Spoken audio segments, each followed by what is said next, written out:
Ciao ragazzi, buonasera, benvenuti di nuovo su questa live. Oggi purtroppo siamo soli, io e voi. No, non ci crede nessuno. Sono già tutti qua, cavolo, si sono presentati in anticipo, è la prima volta. Non so se è perché magari avevano la paura, no? Arriva uno, magari io non ci sono e dopo quello parla male di me. No, sono già tutti quanti qua, guarda, cioè, è incredibile. Tac. Aspetta che non vi sentono. Aspetta che attivo tutto. Eccolo qua. Ciao ragazzi. Buonasera. Buonasera a tutti. Allora vi presento, alla mia praticamente destra abbiamo Fabrizio Schirru, sotto sono sopra la testa di Nicola, della Matacchi ovviamente, e dall'altro lato praticamente della stanza, laggiù in fondo, così, più o meno così, laggiù, ecco quello lì, quello col testone centrato, quello è Michele Prezioso. Nel profondo sud, voglio dire. Ma che profondo sud, ma che profondo sud. Allora, oggi è una bellissima puntata, ragazzi. Guarda che, giusto, prima che inizi, chiariamo queste cose. Allora, tu stai giocando fuori casa, fai attenzione, perché non vorrei, capito, che ti dovessimo mettere, capito, le mani addosso. Questa è la prima volta che te le metto online, capito, senza venire fino a lì. Perché tu sei, voglio dire, al nord. Noi siamo tutti quanti del sud. Dal centro al sud siamo tutti uguali. Quindi fai attenzione. Esatto, siamo tutti terrù. Dai ragazzi, dai che sono tutti i ragazzi qua che stanno aspettando questa puntata, finalmente parliamo di besughi. Oggi Michele ti ha preparato qualche montatura, cosa c'è? Sì, tutti i besughi del mondo potete prendere con quelli che faccio io.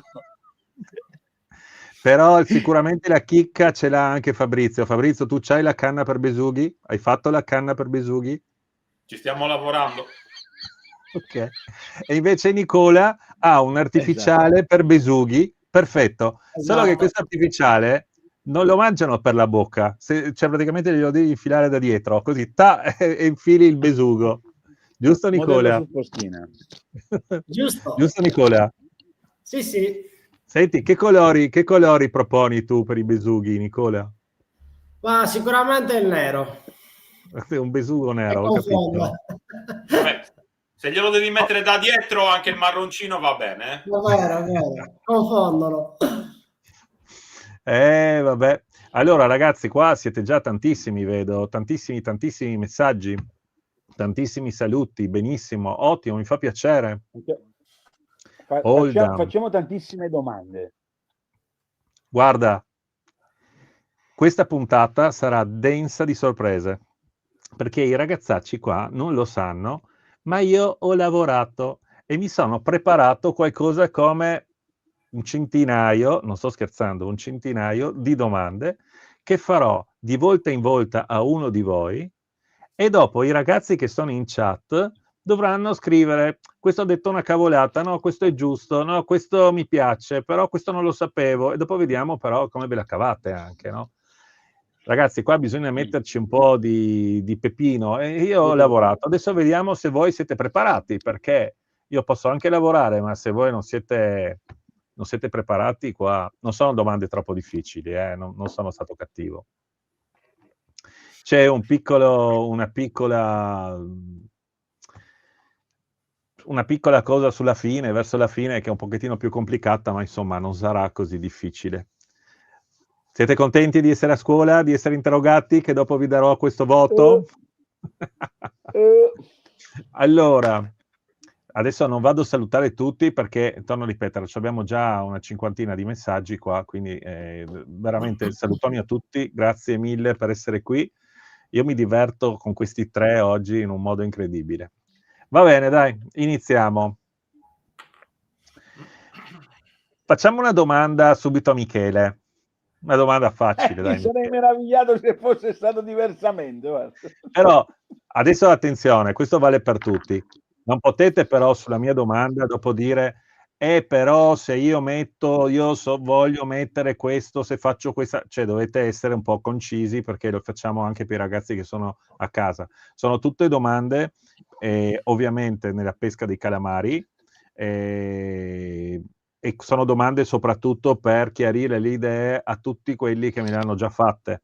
sono un po' una raccolta di domande che ho recuperato da tutti i video che abbiamo fatto fino ad oggi, quindi cerchiamo di essere magari un po' semplicistici, ecco, non facciamo le cose troppo complicate, cerchiamo di dare una risposta semplice e vediamo dopo se dobbiamo integrarla oppure no, ma penso che faremo una domanda a ciascuno, così diamo un po' la parola a tutti Ok. con un certo ritmo. Allora, prima domanda di prova proprio con Michele Prezioso. Qual è il ritardo medio tra la tocca e la ferrata efficace? Parliamo di calamari, ovviamente, della pesca al calamaro in tataki. Non stiamo parlando adesso con la tombola, quello parleremo dopo. In tataki, quando senti il primo tocco cioè che senti che c'è qualcosa sull'artificiale, dai subito la ferrata o aspetti che attacchi di più? Cioè un attacco più deciso? Allora, io penso che diciamo che l'unica ferrata che si dà in questo tipo di pesca non è tanto né nel tataki e né nella traina, perché voglio dire, si ferrano da soli, tu vedi che la canna, insomma, comincia ad appesantirsi, cominci automaticamente a recuperare e ritrovi il calamaro. Io ferrare non ho mai ferrato, queste cose, voglio dire, queste leggende metropolitane delle ferrate. Io penso che possano ferrare solo a spinning nel momento in cui l'edging è in caduta e il pesce comunque parte, tu lo vedi e lì è automatico che alzi la canna per recuperare. Ma per me a tataki non esiste il tempo giusto, non il tempo giusto. Tant'è vero che c'è chi usa le due canne pescando, voglio dire, a tataki. La canna che c'ha sulla destra non è che ferra, però la trovi, voglio dire, piegata perché il calamaro si è autoferrato. Non è che c'è Sì, ma nel bisogno caso di... che tu hai la canna in mano, ce l'hai in mano, Sì, no? Ovviamente la ripeto, nel canna che caso sta che ho la ferma canna lì. in mano, quando soffia oppure voglio dire si appoggia sul tataki, è automatico che tu, diciamo, alzi e cominci a girare il mulinello in automatico e lo trovi, voglio Ok, dire, ok. ma non è che Quindi, ferri come... no, ferri intendevo dire dare un colpetto, magari tanti ho visto che Sì, danno sì, sì, colpetti, tu sì, invece sì, sì, gli dai un colpettino. sì, ma un colpettino proprio perché tra mulinello e colpettino gli hai già dato tanto, anche perché tu c'hai la treccia in bobina, quindi non c'è bisogno di No, chissà perché quale... l'unico motivo per cui, beh, non lo so, prima vuoi dire, tu sei Fabrizio, sei d'accordo su questo o tu hai una tecnica leggermente diversa? No, in linea di massima quello che dice Michele è giusto, nel senso che quando tu senti la mangiata basta iniziare a alzare il piombo dal fondo, già con un giro di mulinello il calamaro è ferrato. Possiamo ritornare al discorso che abbiamo fatto nella live della settimana scorsa, dove possiamo attendere qualche frazione di secondo oppure recuperare in modo molto lento se ci sono svariati calamari per riuscire a fare 2, 3, 4 calamari insieme. Quello si può fare, però normalmente quando i calamari sono pochi e ti accorgi che ne prendi uno ogni tanto, basta alzare poco poco la canna e iniziare a recuperare, il calamaro si appende in automatico. Anche perché se poi hai la canna sbagliata, è una canna troppo dura e vai a ferrare, spesso e volentieri i calamari li perdi perché vai a rompergli i tentacoli. Chiaro? Però No, se ne sono io tanti, diciamo che puoi aspettare 1 o 2 secondi per sperare che se ne attacchino 2 o 3. Questa è una cosa che facciamo, ne abbiamo già parlato. sì, diciamo che io ho soltanto il piccolo dubbio qualche volta che magari il calamaro abbia attaccato l'artificiale, ma non abbia abbracciato l'artificiale e magari non abbia abbracciato l'artificiale sulle arpette.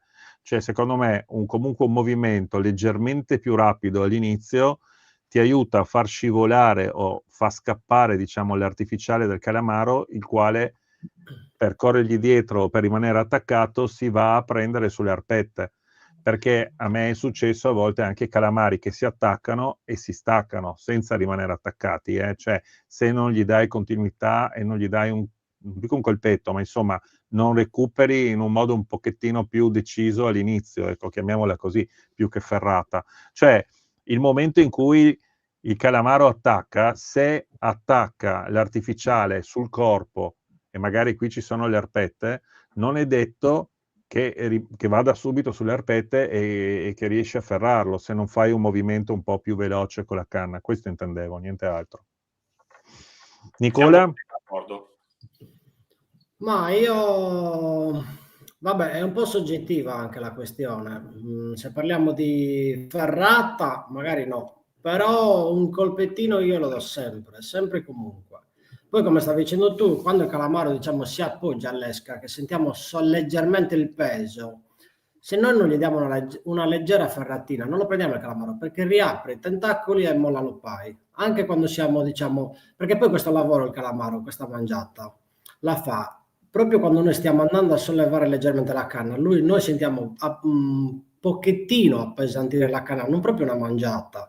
Parliamo di quando mangiano proprio male, che si appoggiano alle ancorette. Se non gli diamo il colpettino, non rimane alle ancorette.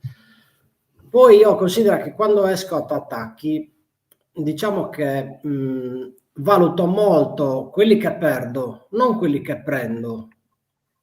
Cioè, valuto veramente. Sì, ma logico, perché ne perdi tanti di più Non di quelli che sono prendi. riuscito a prendere il perché, capito? E quindi, diciamo, per migliorarmi nelle volte dopo, ecco. Però io Ok. un colpettino lo do sempre. Ok, perfetto. Deve essere leggero, se andiamo a una ferratura è normale che si staccano i tentacoli. Ok. Un'altra domanda adesso per Fabrizio.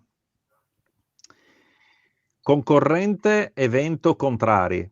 Cosa regoli per primo? La velocità, la montatura o gli artificiali? Nel senso, cambi magari la distanza, i braccioli, la tua montatura, oppure la velocità, cerchi di contrastare il vento, la corrente. Quali sono le azioni che fai quando c'è vento e corrente sostenuti? Questo intendo. Allora, secondo me vento e corrente sostenuti possono anche non incidere sulla fase di pesca, quindi potrebbero anche non incidere sul discorso del trave. Il problema quando c'è il vento sostenuto è molto più difficile gestire invece i movimenti della barca. Secondo me in queste condizioni difficili non è tanto l'artificiale, non è tanto quello che mandi sotto, ma è come guidi e come ti approcci al branco dei calamari o al calamaro singolo.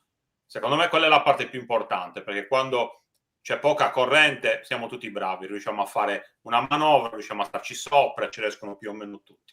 Quando c'è molta corrente devi saper fare bene le manovre, perché in una frazione di secondo fai conto che il piombo per scendere a 50 metri, 40 metri ci impiega, non lo so, 10, 12, 15 secondi. In quei 15 secondi, se tu non hai fatto una manovra fatta bene, i calamari non li prendi, non perché non ti mangiano, ma perché sei già spostato magari 5-10 metri dal branco. Quindi sul discorso della corrente del mare, io sto più attento al discorso guidare, come fermarti sopra, quindi possibilmente farlo sempre controcorrente, perché fare la pesca al calamaro in corrente quando ce n'è tanta è veramente difficile. Quindi consiglio sempre andare controcorrente, perché è molto più facile. Superi il branco di calamari, ti fermi e poi in automatico la corrente ti riporterà più o meno sopra i calamari.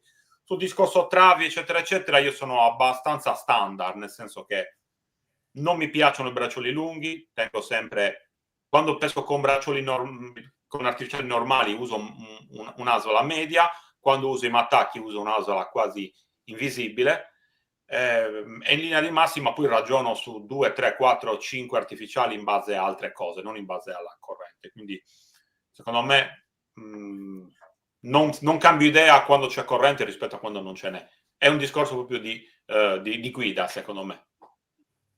Ok. Una domanda per Nicola. Quanto influisce una treccia consumata rispetto a una treccia nuova, in ottime condizioni? C'è una differenza quando stai pescando? Certo. La differenza c'è perché le trecce vanno cambiate ogni tot di tempo perché si sfibrano, perdono diciamo, come posso dire, il silicone, no? Iniziano un pochettino a perdere consistenza e sono un po' più lente anche rispetto alla calata che noi andiamo a fare. Quindi la treccia va preservata e praticamente spesso cambiata, nuova, perché poi peschiamo con trecce fini. Io uso un 11, per esempio, uno 0,11. E ogni quanto tempo la cambi? Io ogni 4 mesi più o meno. Ok. Si sfibra, poi inizia a romperti magari nei nodini, insomma. È importante anche rifare il nodo a ogni uscita di pesca, perché comunque Questa è una cosa importante. Questa è una cosa facendo molte importante. calate siamo soggetti alla rottura proprio nel nodino. Ma tu Anche fai se il nodo, tu la treccia la monti dopo con uno shock leader o direttamente sulla girella col moschettone per mettere la montatura? in estate faccio lo shock leader, in inverno no. In In inverno inverno vai giù metto la diretto. treccia, sì, la treccia è il preterminale. Ok. Allora, una domanda per il nostro Michelone. Questa è una bella domanda, sempre a Tatacchi. Secondo te i calamari percepiscono la vibrazione del piombo in caduta o quando lo muovi sul fondo? Cioè ti richiama i calamari, secondo te? Ma io lì voglio dire, su quello che attira i calamari, sicuramente diciamo che il battere il piombo sul fondo fa più di una cosa, cioè oltre a, diciamo, ad emettere dei suoni che siano sordi, che siano, voglio dire, netti, perché se sei sulla pietra fa un suono, se sei sulla sabbia ne fa tutt'altro, se sei nel fango ne fa ancora un altro, però io sono convinto che il fatto che tu vada a battere il piombo sul fondo attiri comunque i pesci, vuoi per la nuvoletta che si crea, vuoi per qualsiasi altra cosa, io credo che i calamari siano attirati da questo suono. Questo lo noto, voglio dire, spesso quando pescando con la tombola, io il mezzo chilo, voglio dire, a 50, 60, 70 metri, pure se sei a 0,5, 0,6, quindi sei quasi sempre, voglio dire, quasi a picco, insomma, cioè c'hai il piombo spostato dietro la poppa di 1,5 metri, 2, non di più, quindi ce l'hai proprio perfetto.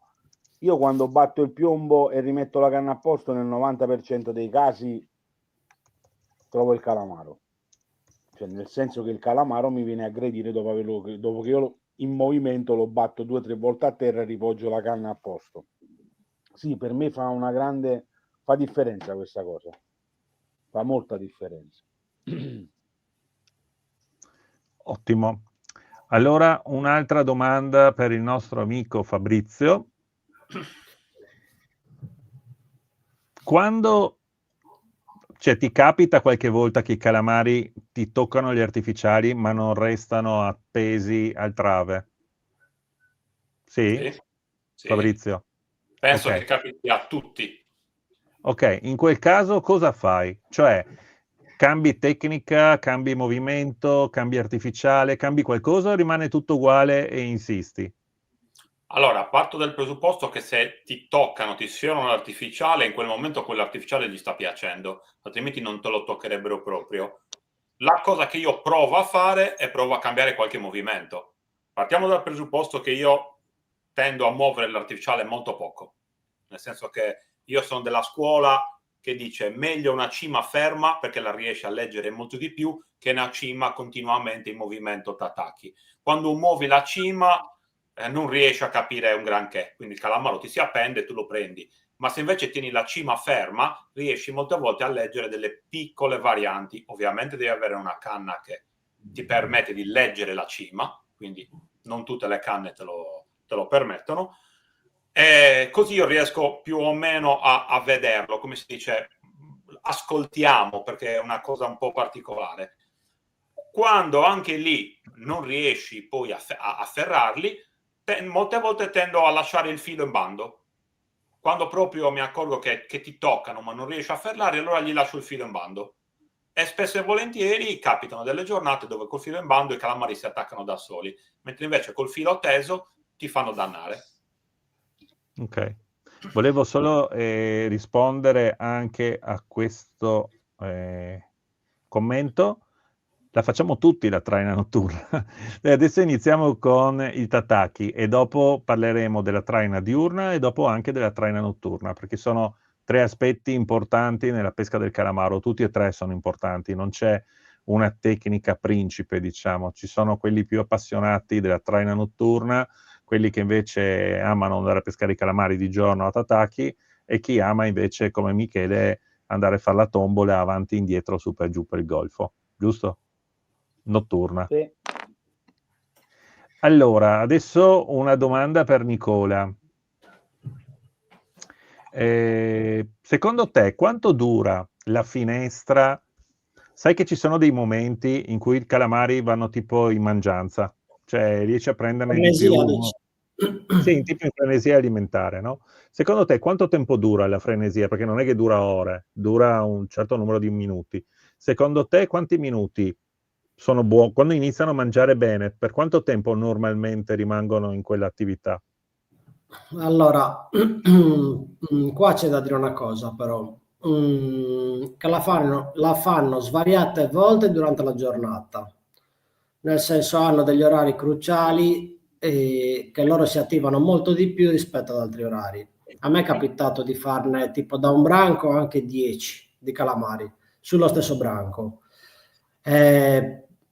Cambiando i colori, rimanendo comunque sopra o girando intorno al branco, e poi per non diciamo andare a diminuire le mangiate, ma poi spostandomi di spot la cosa si ripeteva anche a distanza di mezz'ora. Quindi è in base allo spot e in base al momento in cui ci troviamo. Non so se mi sono Comunque, spiegato. mediamente, quanto tempo dura? Mediamente 5 diciamo che minuti? nell'arco della giornata può durare tipo 10 minuti, poi come mi sposto altri 10 minuti, poi hanno una mezz'ora dove cioè ci sono varie cose da valutare, una domanda troppo tecnica da risponderti giustamente, cioè precisamente. Ok. E Michele, parliamo sempre di Tataki in questo momento.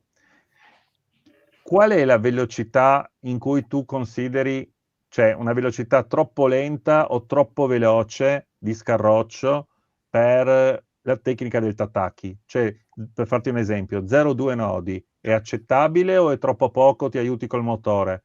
È meglio di più, di meno? Velocità massima? Allora, ci sono dei posti dove tu la pesca non la devi fare fermo, cioè non devi stare fermo col motore elettrico perché non funziona. Cioè, ti faccio un esempio, nel Basso Lazio tutti pescano a Tataki, se c'è uno scarroccio di 0,2, 0,3, 0,4 usano un'ancoretta galleggiante o un paracadute e scendono, voglio dire, lentamente a 0,1, 0,2, quindi sei quasi fermo. Ma se ti fermi o ti ancori o ti fermi con il motore, ne pigli un quarto di calamari. Perché nel 90% dei casi loro pescano su delle scalumate di alcune pietre, ma è tutta poseidonia. Quindi se sei fermo è come se i calamari, voglio dire, cioè, se tu trovi, voglio dire, la palla di mangianza, ci cali dentro, fai 2 calamari di mano, ok? Sei fermo, ti fermi sopra, se resti lì, pure se c'è, voglio dire, vita nel posto, non ti mangiano. Sei costretto a lanciare 10 metri, 15 metri e voglio dire, giochi e puoi prenderne qualcuno, ma se non ti metti a scarroccio ne fai un quarto di quello che fanno gli altri. Da fermato. Da me a Napoli è diverso. Da me se mi fermo sul branco finché voglio dire ci sono e mangiano, chi si muove da lì. Però per me la domanda che hai fatto, lo scarroccio 0,2 si può tranquillamente controllare e pescare sopra. Anche perché 0,2, 40, 50 metri di fondo, 10, 15 secondi per arrivare a fondo, mi diceva Fabrizio, l'unica variazione che puoi avere, e secondo me quella fa la differenza, perché quando tu trovi un branco di calamari che per 10-12 minuti ti aggredisce, se scendi con 70, 80, 100 grammi è un conto, se scendi con 150 è tutt'altro conto, perché mentre tu scendi, io sono sceso e salito 2 volte. Quindi voglio dire, è anche la rapidità di capire qual è il momento di dargli, perché quando gli devi dare. Se tu scendi 50 grammi mentre scende, mentre fa 0,2 di scarroccio, tu i calamari, voglio dire, sono arrivati a Monterotondo. Se invece tu col 150 o anche col 200 grammi, e devo dire che da questo punto di vista in Sardegna hanno avuto, voglio dire, delle intuizioni, non so se le ha avute chi l'ha costruite o gliel'ha fatti fa Fabrizio, questo non te lo so dire, però aveva dei piombi Fabrizio con delle alette a forma di calamaro che erano grigi, te li ricordi Fabri quando li provammo all'inizio? Grigi glitterati con diciamo il mini traverso, io con quelli guarda, c'ho quello fluo, però era identico. Eccolo. Ce l'ho ancora il grigio da eccolo qua. Questo qua grigio glitterato scendeva, bucava una meraviglia il fango, quello che qualsiasi cosa aveva davanti. Però ti assicuro che io su quel piombo lì qui a Napoli, pescando a calamari, ci ho tirato una seppia in polpo fino sotto la barca. Quindi aveva anche la forma del piombo, aveva qualcosa di accattivante, non solo il colore, perché voglio dire, di quel colore lì ce ne avrò altri 30 dello stesso peso e non mi hanno mai, voglio dire, dedicato un minuto di attenzione. Con quello lì io ti assicuro che quello fa la differenza, anche in pesca fa la differenza del piombo lì. Quindi penso che lo Scarroccio 0102 sia perfetto per pescarci, c'è bisogno del motore. Ok. Però ci sono da applicare delle varianti. Quando hanno quei 10 minuti di schizofrenia, non scendere col 50 e il 70, impieghi il doppio del tempo. Col 150, il 200, pure il 200. Tanto tu non è che tu lo tieni alzato dal fondo e devi lavorare. Diciamo che l'artificiale, come diceva Fabrizio, una volta arrivato a terra che tu metti il piombo in tensione, ma non è che lo sollevi dal fondo, tu metti il piombo in tensione, se sei fermo, quando lui arriva, è una mangiata di un pesce, cioè tu vedi proprio quel servizio che ti dà la possibilità di fare 1 o 2 e cominci a recuperare, ma recuperare lento significa aspettare anche la coppiola. Quindi secondo me non c'è bisogno, il motore elettrico è fondamentale quando peschi a tanto fondo e c'è quel pelo di vento, voglio dire, fastidioso, che in Sardegna non c'è un giorno sì e l'altro pure, c'è un giorno sì, la notte, la mattina e la notte dopo pure, quindi sei sicuro che in Sardegna il vento non ti lascia. Poi ci saranno dei luoghi sicuramente riparati, però in Sardegna è tosta, però ci sono i calamari, Sì. Una domanda per il Fabrizione. Treccia, una domanda sulla treccia. 4, 8, 12 capi. Quale preferisci? Quale consigli? E che diametri? Sempre da montare su mulinello fisso e su mulinello rotante. Allora, io consiglio 8 capi tutta la vita, 4 capi neanche lo prendo in considerazione, è una cosa per me preistorica. 12 capi non ha un senso, anche perché spesso e volentieri costa un botto, quindi secondo me l'8 capi è perfetto per quello che dobbiamo fare noi. Io normalmente utilizzo un 0,10, vado dal 10 al 14, 14 e mezzo. 0,10 quando faccio gare voglio essere super tecnico, 12 un po' per tutti e 14 soprattutto quando fai cose pesanti oppure magari metti in mano le canne a persone non particolarmente esperte, quindi magari il 14 ti permette qualche errore in più, ti permette di strisciare da qualche parte. Linea di massima, ripeto, noi da una vita uso 2 fili, permetto di dire due marche. Ho sempre usato per esempio il Viral, che è un filo che con Michele conosciamo bene perché l'abbiamo fatto fare noi alla Tubertini, in 200 metri multicolor, un filo che va benissimo. Pensate che io col 14 ci vado a fare identici in light drifting, quindi con un 10, un 12 a calamari ci vai benissimo. E poi noi abbiamo fatto lo specifico Phantom, sempre 10, 12, 14 per i calamari. In linea di massima il range è quello. Multicolor è un po' più simpatico, riesce a vedere velocemente la profondità, altrimenti un monocolore va benissimo comunque. Ok, perfetto. Poi, ovviamente c'è il Delta di Michele, che è un filo che va benissimo, se non ricordo male parte dal 14, giusto? 14 e mezzo, filo che noi vendiamo tantissimo, qualità prezzo ottimo, quindi questi sono i fili. Adesso è uscito anche il 10 e il 13, sia multicolor che red. Ok. Questi sono i fili che io vendo, ciò vuol dire che sono i fili che mi piacciono, perché sono quelli che uso. Ok. Nicola, una domanda per te, che tu su queste cose so che sei sempre molto attento. Bellissimo. Secondo te i calamari sono più sensibili ai movimenti delle esche in verticale o in orizzontale?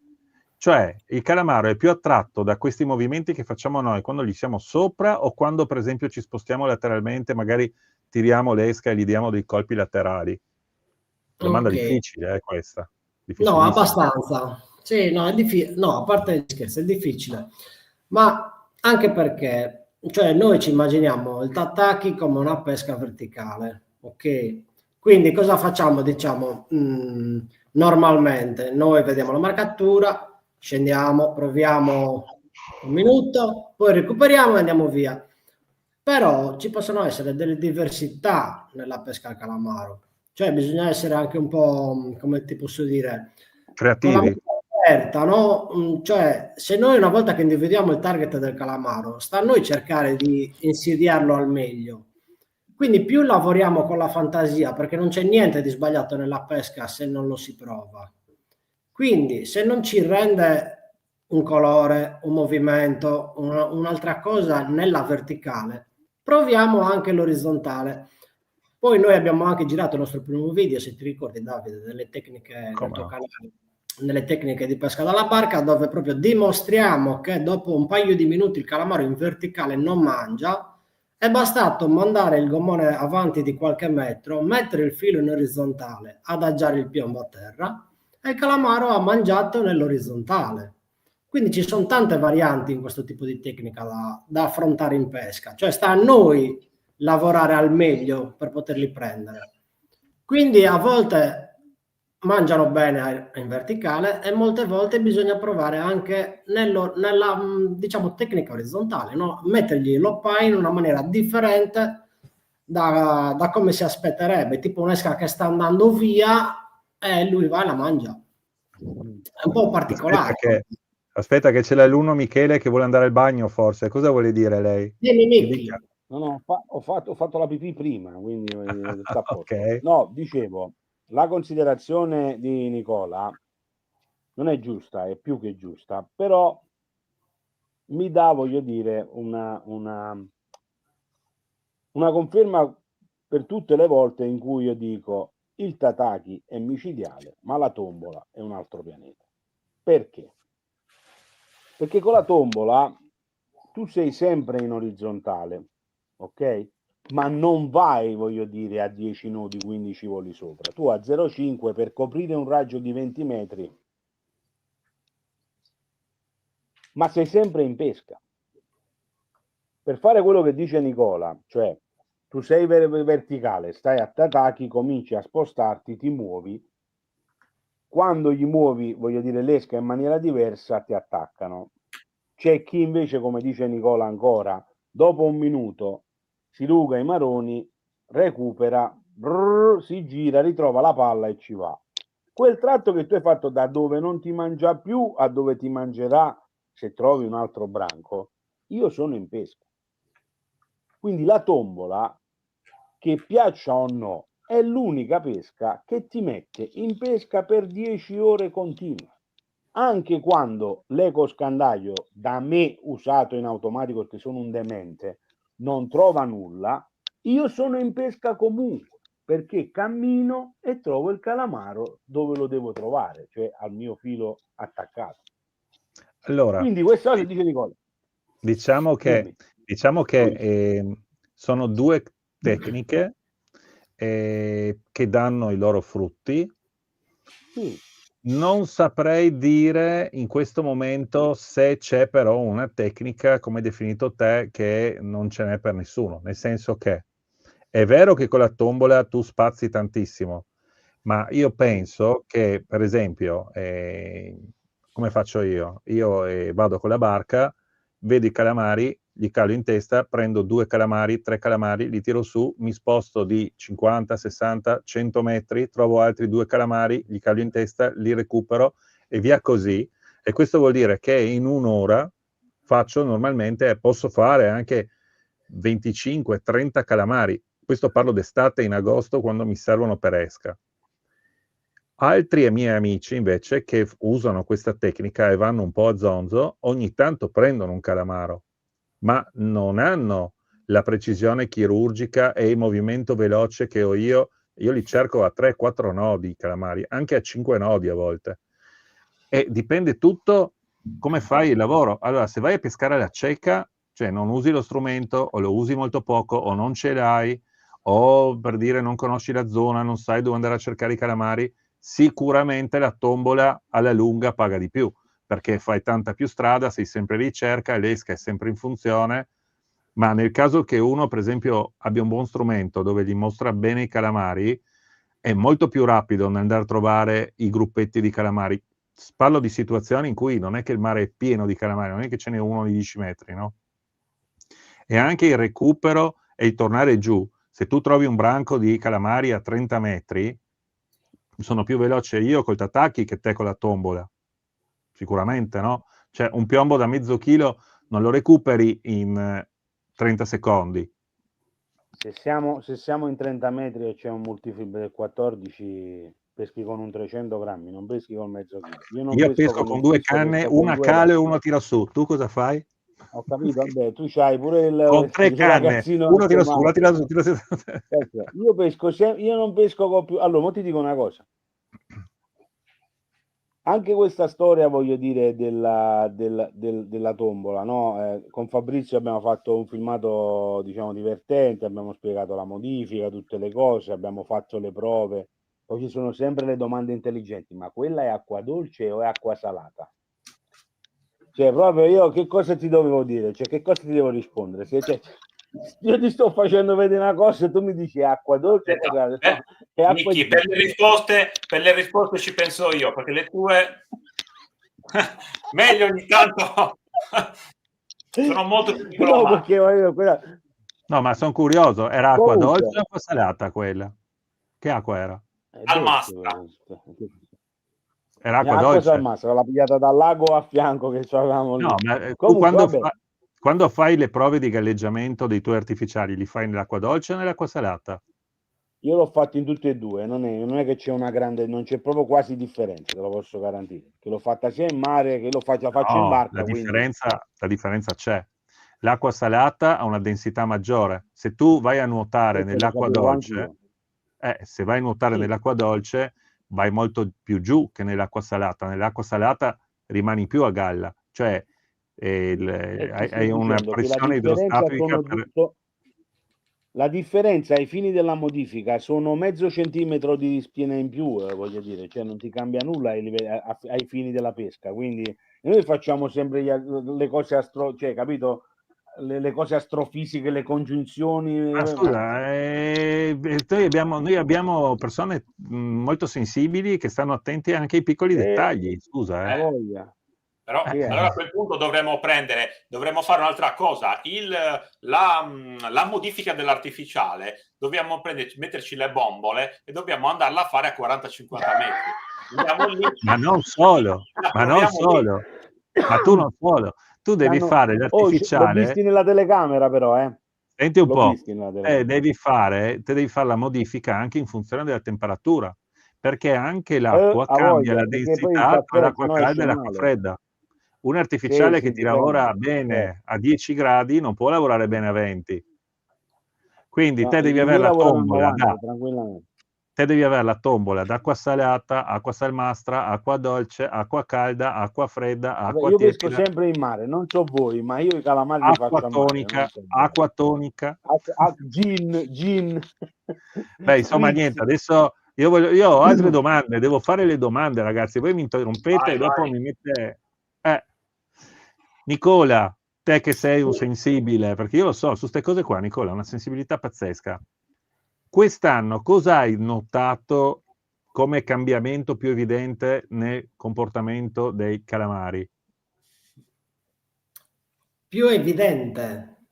Sì, quello che hai visto di più, questo intendevo dire. Aspetta, fammi la domanda. Ecco perché, cazzo, Nicola, non interromperlo quando cazzo è tutto concentrato, gli faccio la domanda. Sì, già sono sotto pressione. Sei sempre sotto pressione, sono uno di fare domande qua. Allora, ti faccio la domanda. Quest'anno cos'è? Hai notato un comportamento, qualcosa di diverso rispetto alle altre stagioni, gli altri anni, o ti sembra tutto esattamente uguale? Hai notato che è cambiato qualcosa nel comportamento dei calamari? Allora, quest'anno, allora, diciamo che secondo me è un po'.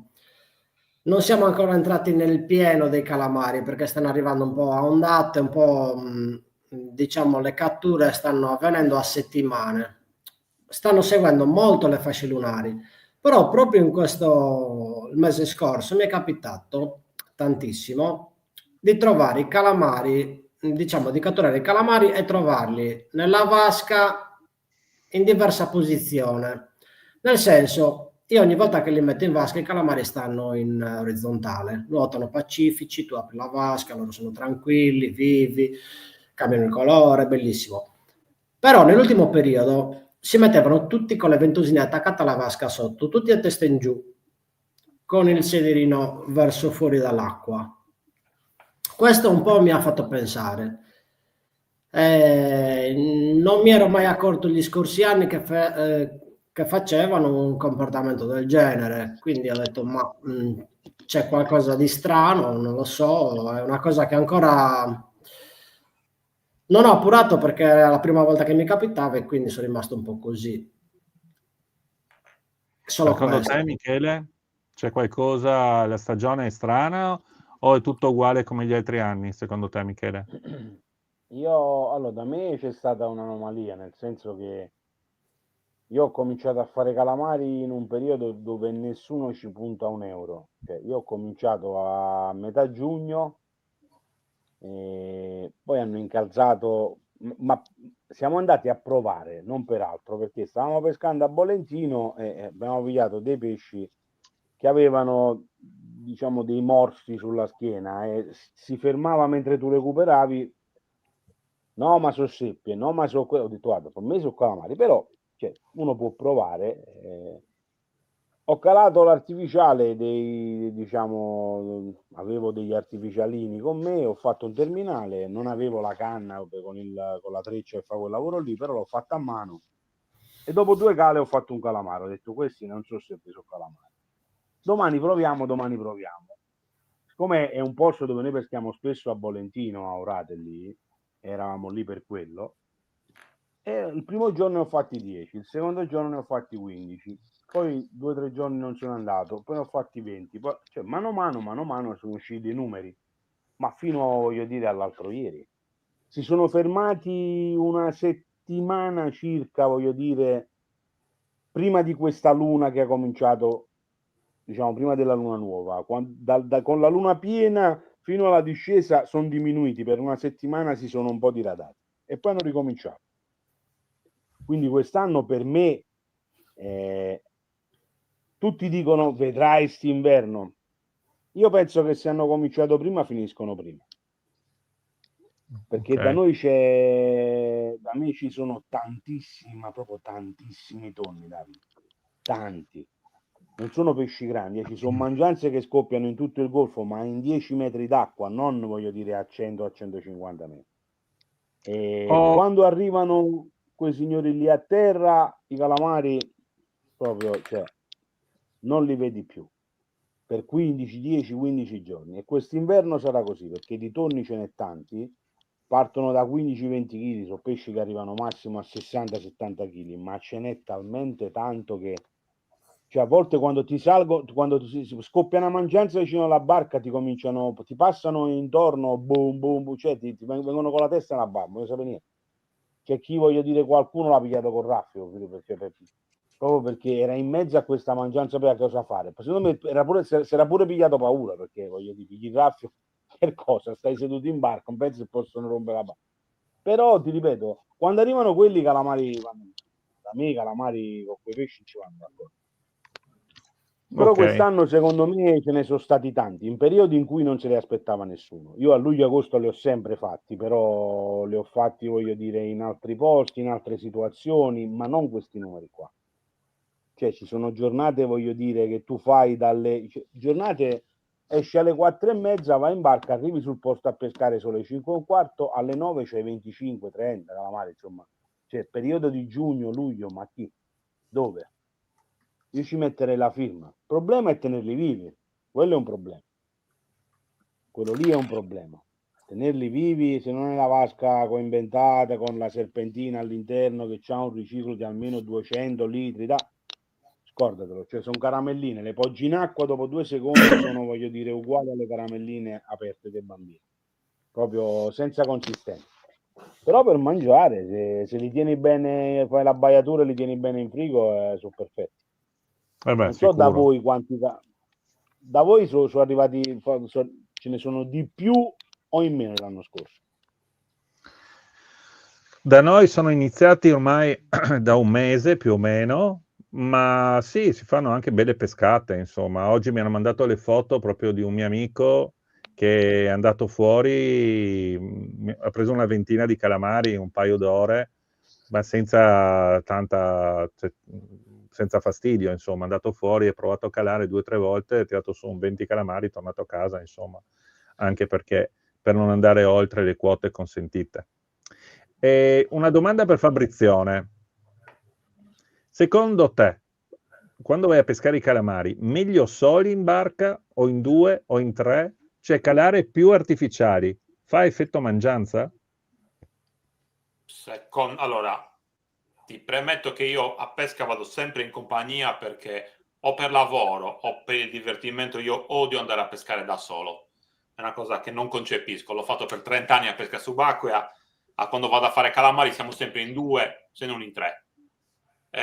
L'effetto branco può servire, l'effetto branco ti crea tanti colori, quindi avere un compagno, 2 compagni che mediamente hai 3, 4, 5 artificiali ognuno ti mette in acqua dai 12 ai 15 colori diversi, quindi è sicuramente molto più facile e molto più veloce trovare i colori che stanno mangiando, perché nel giro di mezz'ora tu hai girato in 3 persone 50 colori e prima o poi lo trovi. Una volta trovati i colori tutti più o meno si assestano, quindi secondo me l'effetto branco è sicuramente meglio per i calamari e sicuramente molto meglio per il divertimento in barca, che è la prima cosa ormai, perché i calamari li sappiamo prendere tutti, ma passare una bella giornata in compagnia di amici a ridere e scherzare vale più di più calamari.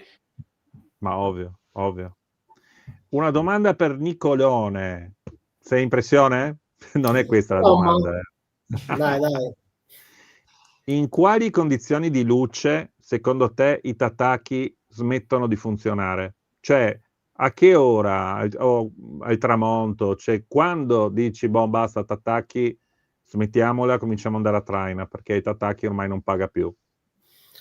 Allora, per me, perlomeno parlo della mia esperienza del tataki, dalle mie scelte di pesca, da 10 minuti dopo che fa buio, il calamaro si solleva dal fondo, perlomeno da noi, si solleva dal fondo e tende a cercare la superficie per avvicinarsi, diciamo, alla costa per mangiare i pesciolini che stanno, diciamo, mediamente nella prima e nella seconda fascia d'acqua, diciamo. Quindi non stanno più attaccati al fondo, o perlomeno negli ultimi 5 metri dal fondo. Quindi 10 minuti dopo che ha fatto buio, quindi a maggior ragione prima dell'alba, 10 minuti prima dell'alba che è ancora buio va bene, però non oltre, non troppo prima, perché perlomeno a me non ha mai dato. Poi si può uscire in notturna, si può provare, fai 300 calate, prendi 2 calamari, per me non ha senso andare a attacchi di notte.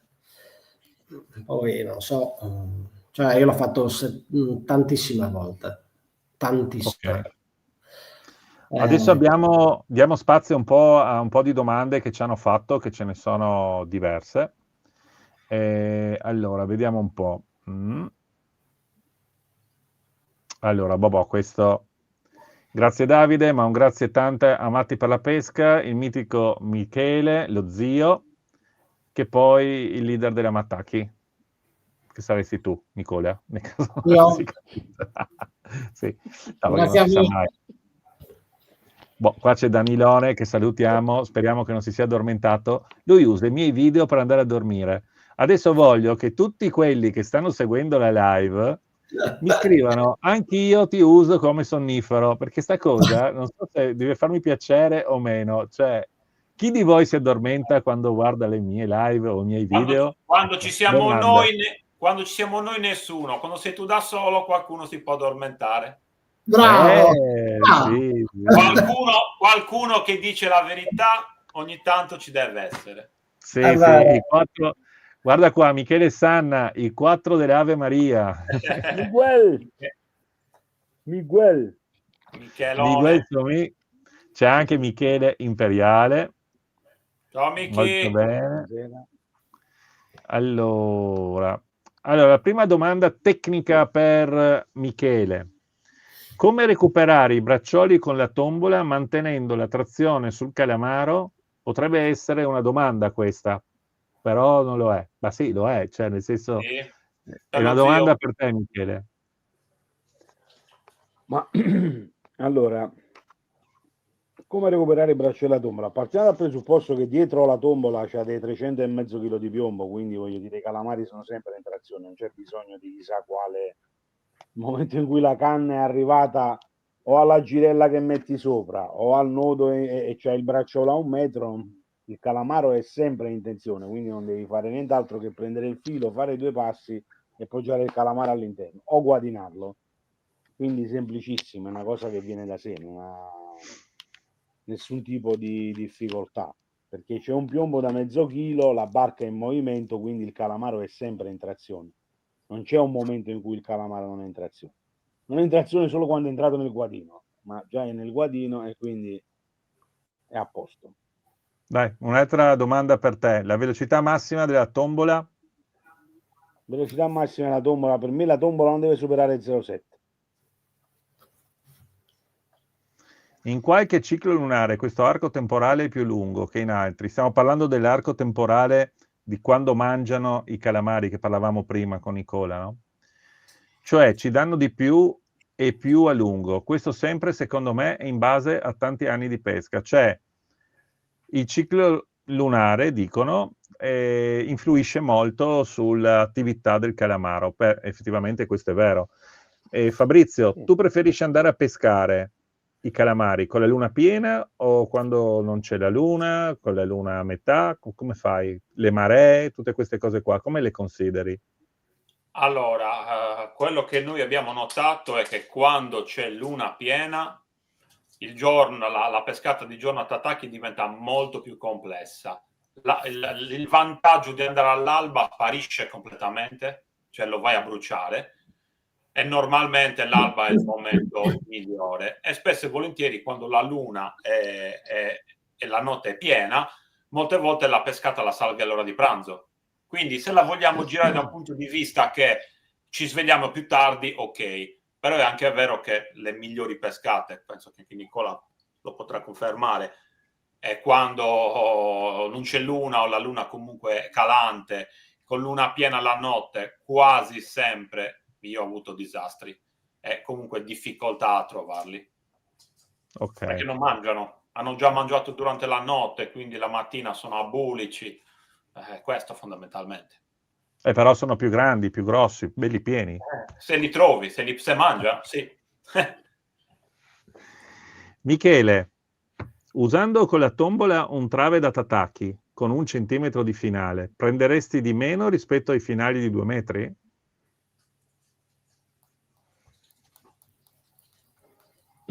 Allora, diciamo che il terminale Nell'acqua di 1 centimetro per la salata. tombola, Nell'acqua salata. nell'acqua salata 1 centimetro di terminale per me, cioè, non è proprio compatibile con quel tipo di pesca, perché tu c'hai il trave e c'hai questo artificiale puntato con il musino, voglio dire, dentro 1 centimetro di asola, significa 0 movimento, 0, cioè non ha senso neanche, voglio dire, a quel punto fare la modifica, perché se ce l'hai vincolata al trave di 1 centimetro lo puoi anche tenere, diciamo, senza modifica, perché almeno avrà un po' di movimento se tu lo muovi per batterlo a terra.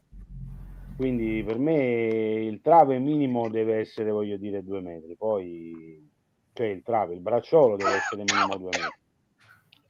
Può cambiare qualcosa nel momento in cui io decido di fare, siccome li ho trovati e ce l'ho lì imballati, di fare una pesca diversa e quindi di modificare un assetto dal punto di vista pescatorio negli ultimi 5 metri di filo. gli vado a piazzare con 40-50 centimetri di bracciolino, quindi 2 in 1 metro, diventano in 5 metri 8 artificiali, 10 artificiali, cambiando proprio tipo di artificiale, andando a finire su tutti artificiali di modello normale, che possono essere, voglio dire, i Mataki, che possono essere i DTD, che possono essere gli Ozuri, che possono essere Yamashita, tutti gli artificiali possibili e immaginabili montati in scaletta in 5 metri. Se gli passi dentro diventa una tragedia. Cioè, mi è capitato di fare, voglio dire, anche 6 pesci in un giro, girare e fare con l'altra canna 4, cioè significa che in 3 giri hai fatto, voglio dire, 20 calamari, quindi hai raggiunto quello che devi raggiungere, chiudi e vai a pesca. Se mangiano bene, quello che però. invece sì, no, mangiano bene, se mangiano male, zero. Se mangiano male, però ti dico che di notte la differenza tra la traina e l'oppai, oppure, voglio dire, qualsiasi tipo di pesca, che sia tataki o altro, ma da fermo, non funziona. Da noi, per esempio, quando c'è luna piena, tutti aspettano, dicono la luna si deve coricare, speriamo che si corichi presto, ma se ne parla alle 8 di mattina, quindi voglio dire, è una presa per i fondelli. Però in quel momento lì, quando c'è tramontana secca di quelle proprio novembre, dicembre, gennaio, febbraio, marzo, con la luna piena, con la quinta, pigliamo tanti calamari grandi a galla, cioè proprio pescandoli senza piombo, con un tandem, con un traino, a galla, completamente a galla, anche in 20 metri d'acqua. Facciamo dei calamari importanti, cioè pesci da chilo, da chilo e 2, chilo e mezzo, che non sono, cioè, non sono tutti i giorni, voglio dire, quei pesci lì. Mangiano con quelle condizioni e con quella luna, che poi negli altri giorni ti capita di prenderlo se lo peschi a traina a 20-25 di notte, ma un pesce. Invece quando c'è la luna piena da noi, il giorno prima è quello della quinta e il giorno dopo, perché poi perde, voglio dire, una fettina invisibile, fa quel fenomeno. Con la tramontana da terra facciamo dei calamari proprio grandi. Pensa che se faccio la tombola a galla così, ci metto in tandem un Rapala o un Maria e ci metto un 4 gamberone. Leggi, ecco, Davide ha chiesto prima, c'è un signore che dice che si addormenta mentre io faccio le dirette, però lui si dimentica. No, sei te che mi fai addormentare, non hai capito? No, io penso che c'è un problema alla base proprio tuo fisico, perché non la reggi più ragazzo mio. Senti un po', guarda che c'è uno finalmente, perché vedi, ci sono persone che mi vogliono bene, non come voi. Non c'è stato uno che mi ha detto, no, ma Davide, abbiamo una domanda anche per te. No, io gli tocca fare tutte le domande, solo voi rispondete. Bravi, vi comportate bene, proprio, bravi. Non siete amici. Vabbè, tanto poi alla fine comincerai con la tua serie di filmatini, questo qui, quello lì, questo target, quel target, ragazzi girate a destra, quando fa così il punto viene messo a sinistra. Davide, volevo chiederti, Davide, ma la famosa pastura crema, voleva scrivere, attrattiva, a che punto è? Una volta ho visto un vasetto dietro di te in una tua live. Funziona benissimo. Però non vi posso dare tutto subito così facile. No, la pastura... Io non me ne assumo responsabilità. La pastura, cioè mi devo tenere qualcosa se un giorno riuscirò a fare una gara con qualcuno, perché non si sa, qua di questi tempi ci sono le disgrazie che vengono una dietro l'altra, tireremo fuori anche queste armi bianche, mettiamola così. No, la pastura effettivamente funziona, ma funziona soprattutto con la tombola napoletana. La tombola napoletana, questa crema da dare artificiali è pazzesca. Notare la faccia di Michele. Io no. Però approfitto di questa chiamata che ovviamente non sapete, per farvi vedere la novità, perché c'è vedi, io vi avevo chiesto di portare delle novità, non hai portato niente, nessuno ha portato. Ci hai chiesto di farla vedere. Tu ci hai chiesto di farla vedere, tu per far vedere che c'è la novità, la dici sempre prima tu, per fare sì che gli altri vengano in secondo piano. Fai pure, Belen, non ti preoccupare. Belen, è tutta la sera che parla e adesso mi dà a me della Belen, insomma, guarda te che sei una roba. Tu, Nicola, hai portato la novità? Sì, a loro due.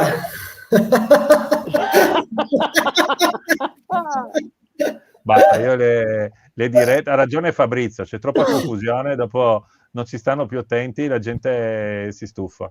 Cioè, Ragazzi, vedi, allora ti sta dando una colpa che tu non hai faccio proprio vedere, detto, faccio vedere ai miei amici, quindi non voi tre, che non ve lo meritate, non guardate, chiudete gli occhi, vi faccio vedere la novità che ho preparato. Il E che succo di questa, ragazzi, ma cosa ride questo? Ma cosa c'è da ridere? Questa qui no, veramente non te ne sei vi reso conto, farà stanno le ridendo scarpe. Vi farà le scarpe. Guarda un po'. tutti. Hai comprato la colla buona? No, aspetta, devo metterla Tu dritta. capisci Però. che questo ha messo, voglio dire, un intingolo di là dentro e mo comincia a fare con Zurlima, con Merlino? Guarda, Davidone Sarda 100%. Competition blend. Comincia a posare scusami.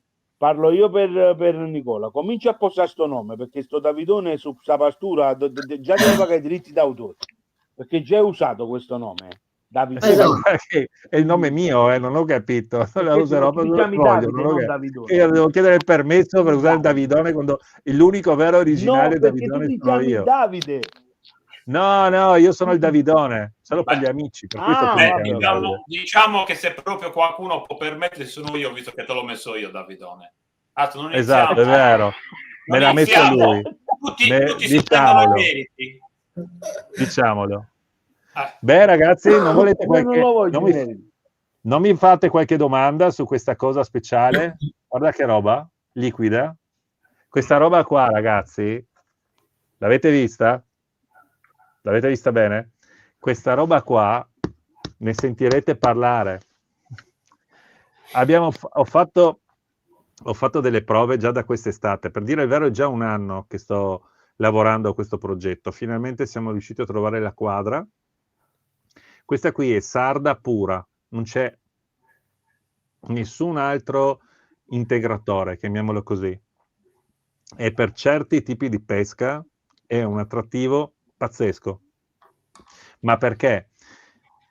Non è, come dire, io l'ho utilizzata per la pesca degli sgombri quest'estate e ho fatto dei numeri imbarazzanti, quindi è meglio lasciar perdere. Non voglio neanche parlarne, mi vengono i brividi. L'ho usata in drifting, ho trovato il sistema per usarla in drifting e l'ho usata anche nel bolentino di profondità. Ma non profondità 300 metri, no? Parliamo di un bolentino tra i 20 e i 60 metri, 70 metri. E uno mi dirà, ma come fai a calare sta roba che sembrano proprio... Queste sono praticamente proteine e grassi pure. Quindi sta roba qui, ci sono anche pezzi di sarda dentro, proprio dei pezzettini, roba da 1 centimetro, 1,5 centimetri. E questa roba qui, ragazzi, vi assicuro che non ce n'è. Quando la cali, se c'è un pesce, nel giro di anche 1 chilometro arriva, fa una scia pazzesca, perché fa proprio quel fumo nell'acqua. Avete presente la pastura quando la calate, che lascia quel sugo, quel fumo? Ecco, questo è il concentrato di quella cosa lì. La si può usare direttamente nel tritasarde insieme con le sarde fresche come boost, cioè proprio per aumentare l'energia della sarda fresca pasturata, e dopo è già fatta per essere preparata in un altro modo che vi spiegherò in un video apposito, in cui viene utilizzata per il drifting al tonno e la pasturazione di fondo. Si possono fare tantissimi tipi di pesca diverse, anche alle orate. Sulle orate devo ancora provarla, ma sugli altri tipi, drifting, anche i calamari, vi dirò, anche i calamari funziona, ti attira anche i calamari, però si deve pescare ancorati a quel punto, col motore elettrico, con l'ancora, indifferente. Questa qui è una roba micidiale, quindi state tuned che praticamente presto ci saranno queste grosse novità. L'abbiamo elaborata io e Andrea Passini di Antiche Pasture, naturalmente, come pasturazione, ma è una bomba pazzesca. Vabbè, scusatemi di questa parentesi. Adesso vorrei parlare, aspetta, vediamo tanto se ci sono ancora delle domande che vadano bene un po' a tutti. Ciao Fabrizio, Piazza Calamaro c'è anche dalle mie parti, è quasi sempre affollata da decine e decine di barche. Essere così vicini è un problema o attrae i calamari? Fabrizio? No, non è un problema, non attrae calamari, anzi probabilmente infastidisce i branchi, quindi quando tante persone stanno tutti vicini, i calamari sono sicuramente più diffidenti perché sono già stati punti, sono già gli hai già dato fastidio. Però è anche vero che ahimè il pescatore ha questo problema qui: quando vede delle persone ferme tutti vanno nello suo punto.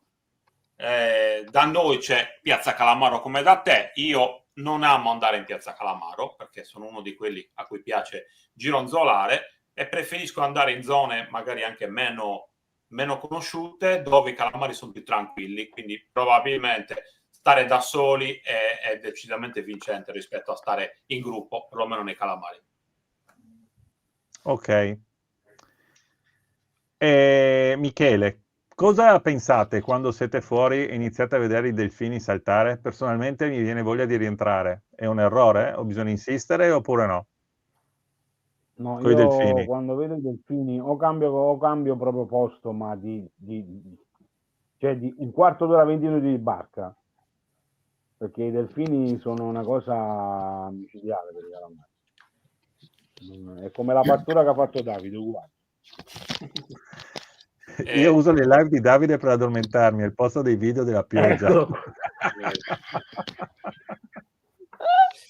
Ecco. Però Danilo prima aveva resistito, non lo so se adesso è ancora attivo, però un po' di tempo fa alle 9:51 era ancora vivo, vedo, perché Danilo è uno di quelli proprio che mi usa come sottofondo musicale.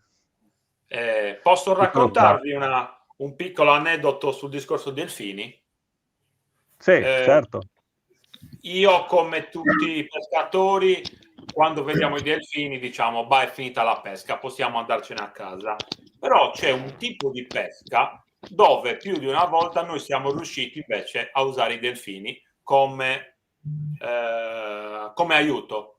E nella pesca verticale mi è capitato più volte di trovare i delfini con sotto le mangianze, con i vecchi jig, quindi vecchi jig, slow, eccetera, eccetera, e lì sotto abbiamo preso pesci anche molto grossi. Ci è capitato di prendere pesci anche di 10, 12, 15 kg, perché probabilmente quel tipo di pesce non ha più o meno paura del delfino, e loro stessi mangiavano la mangianza che i delfini che stavano appallando sul fondo. Quindi se state andando a cercare pesci di grosse dimensioni, forse i delfini non vi possono, non vi daranno fastidio. Se andate a cercare sicuramente pesci di piccole dimensioni o calamari, il delfino è una tragedia. Questo è un racconto di cose che mi sono capitate, quindi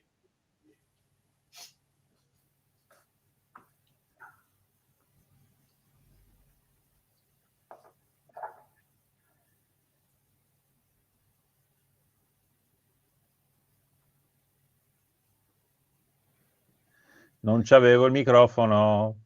Buonasera a tutti, confermo quanto detto da Nicola riguardo la posizione della vasca e i calamari. 2 settimane fa stavano a testa in giù, Golfo di Alghero. Effettivamente vuol dire che ci sarà qualcosa anche nell'acqua, probabilmente. Possono essere pure un altro tipo di calamari. Sì, il famoso calamaro culo alto. Potrebbero essere i circensi, voglio dire, si allenano in vasca. Questo invece per Michele. La traina con affondatore funziona meglio con luna grossa? No, perché in questo momento ho detto che con la quinta il giorno prima e il giorno dopo di pesco a galla, quindi l'affondatore non ha motivo di esistere. Possiamo fare questo format per anche altre tecniche? Che dite, ragazzi? Sì. Possiamo farlo, possiamo farlo. La traina con la tombola, fino a quanti metri si può fare? Dipende dall'attrezzo che hai. Se segui le indicazioni che abbiamo dato da Matti per la pesca e da tanti altri, puoi tranquillamente pescare a tombola fino a 70-80 metri. Domani all'alba. Davide, c'è una cosa che noto. C'è molta gente sta facendo, me ne accorgo anche delle domande che fanno nei video che abbiamo fatto con Michele, molta gente confonde la traina con la tombola, cioè la traina e la tombola sono due cose diametralmente opposte. Diverse. Una per la velocità di movimento e due perché una si fa di giorno e una di notte. Cioè, la domanda prima era la traina con la tombola. Sono due cose diverse. La tombola è diurna e si va lenti. Con la traina è notturna e si va veloci. Quindi chiariamo, perché magari molti diranno cosa sta dicendo questo matto. Però siccome tante persone mi fanno delle domande, mi accorgo proprio che la gente mischia queste due cose. Sono due cose completamente diverse. Infatti adesso parleremo un po' di traina notturna.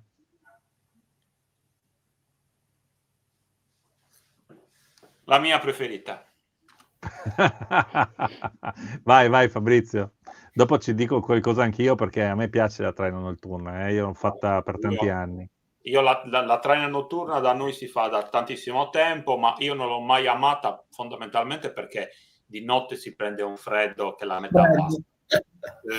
Preferisco svegliarmi presto che stare tutta la notte. Poi da quando ho iniziato a frequentare questo losco figuro sotto di me, zio Michele, abbiamo dovuto ogni tanto farci qualche notte insieme e da lì diciamo è partita la mia traina, perché non l'amo particolarmente, è proprio una questione di la faccio per necessità e imparando con Michele non l'ho mai fatta con gli affondatori ma l'ho fatta col guardiano. Questa è un'altra variante.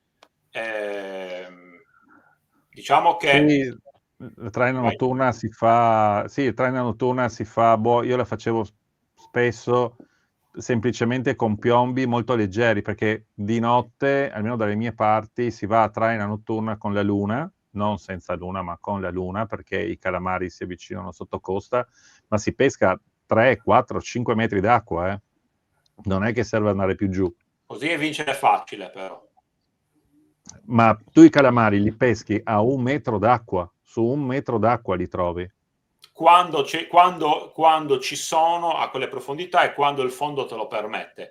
Da noi in quelle profondità è difficilissimo, perché allora o peschi a galla, quindi prendi un Princess Maria, lo metti a galla e prendi i calamari a galla, se già metti un piombo sei sicuro che quello artificiale non lo recuperi più, perché è pieno di posidoni. Ma infatti qua la tecnica è quella di seguire tutto, diciamo, tutto il contorno della costa a, non so, dico 10 metri dalla costa, ti faccio un esempio, con anche 4 canne e ogni canna con un Princess Maria di un colore diverso o stesso colore se sappiamo già dove mangiano. A galla, Velocità però. di traina.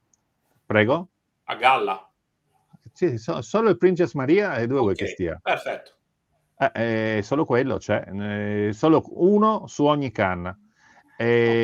Dopodiché si va a fare questa traina alla velocità di 2,5 nodi, quella è la velocità mediamente quella giusta, diciamo, e con questa tecnica praticamente andiamo a seguire paro paro tutto il fondo. Un'altra cosa che volevo dirvi, che può essere interessante per chi fa sia la traina con la tombola, chi fa traina notturna, ma anche tutto sommato per chi pesca a tataki, che se avete il motore elettrico di prua, ho visto che un ottimo sistema per capire se c'è corrente, quanta corrente c'è, è impostare il motore di prua a una certa velocità, no? Di traina, quindi mettiamo per esempio 0,5 nodi, per dire un numero, e guardando un'app, dobbiamo avere l'app sul telefono che ci dice quanto sta consumando ovviamente il motore, si riesce a capire dal consumo del motore stesso se siamo in favore di corrente, controcorrente e quanto forte è la corrente, proprio dalla differenza di assorbimento del motore, perché il motore mantiene sempre la stessa velocità, però se va a controcorrente ovviamente fa più fatica, quindi consuma di più. Se va in favore di corrente fa meno fatica. Ecco, questo è un buon sistema per riuscire a valutare anche l'intensità della corrente, se c'è e quanta corrente c'è. E questo ci può essere utile anche per far navigare il nostro artificiale nel modo corretto, no? Ovviamente.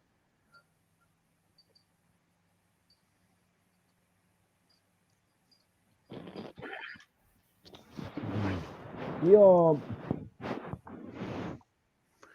Grande Fabrizio, spiegone da biologo marino del delfino sentinella. Cioè, ormai Piero Angela, cioè, capito, ci invidia. Noi abbiamo il biologo vero. Dai, una domanda veloce per tutte e tre. Ecco. Che colore di oppai preferite adesso, in questo momento, in questo periodo? Vai Fabrizio. Direi che se ti do un colore vado contro tutto quello che ti ho detto da 2 anni a questa parte. Non ho colori preferiti. Vado in mare, metto 3, 4, 5 colori e da lì cerco. E ogni giorno, ogni paio d'ore ce ne ho uno preferito che poi il giorno dopo non sarà più quello. Ok. Michele, a che profondità in questo periodo trovi i calamari? Su che baltimetriche? Adesso? Di giorno o di notte? Dimmelo di giorno e di notte. Ma di notte io li pesco dai 25 ai 50. All'alba comincio, voglio dire, a scendere un po' più profondo, e di giorno li pesco fisso dai 40 ai 70. Tombola, se parliamo di traina, pesco dai 5 ai 25, stop, con affondatore. Nicola? Sì. Tu vai fuori adesso con la barca, no? E vai in cerca di questi benedettissimi calamari. E sullo strumento vedi un po' di mangianze di qua e di là. Preferisci stare su una stessa battimetrica o preferisci fare dei salti e fare dei test a calare, non so, 50, 45, 40, 35, o preferisci stare sempre intorno a una misura, adesso quando esci? Ma parli di se seguo la mangianza o quando trovo i calamari? No, io parlo che sei fuori, vedi un po' di mangianzine in giro, ma non hai ancora visto i calamari. Ok. Dove vai a provare? Provi a diverse profondità o c'è una profondità che preferisci ed è quella che cerchi di mantenere di più? No, in genere io non cerco le mangianze, cerco i calamari. E in base a come e dove trovo i calamari rimango, perché poi loro durante la giornata si spostano in base agli orari e in base diciamo anche alla temperatura dell'acqua. Ti faccio un esempio, adesso esco all'alba per dire, inizio a controllare, perché lo faccio sempre, da 30 metri, dai 30 metri, 25-30 metri più o meno, inizio a trovare tanta mangianza, ma calamari ce n'è pochi. I calamari poi li trovo appena dopo che passa la mangianza, quindi già sui 33-35. Inizio lì a fare i calamari, poi non li trovo più, allora passo all'altro salto battimetrico che è quello un po' più profondo, quindi 38-40 e così via sino ad arrivare a 50 metri. Più o meno ce li abbiamo stabili noi adesso sui 50-53 metri. Quindi io mi baso dove trovo i calamari, rimango sulla stessa battimetrica, non faccio poi più i salti, torno indietro, vado avanti, perché è un segno, loro seguono le correnti e si stabilizzano per tot tempo in quelle profondità. Mangianza dove ho i calamari ne trovo poca, perché noi abbiamo delle secche vicine, quindi si avvicinano e vanno via. Durante la giornata vanno e vengono, ecco. Non stanno proprio attaccati sempre alle mangianze, per quello non le seguo più di tanto. Ok. Adesso per Michele, un consiglio semplice per chi inizia e vuole migliorare subito. Un consiglio che daresti a uno che inizia adesso a pescare i calamari? Questa è una bella domanda. Allora,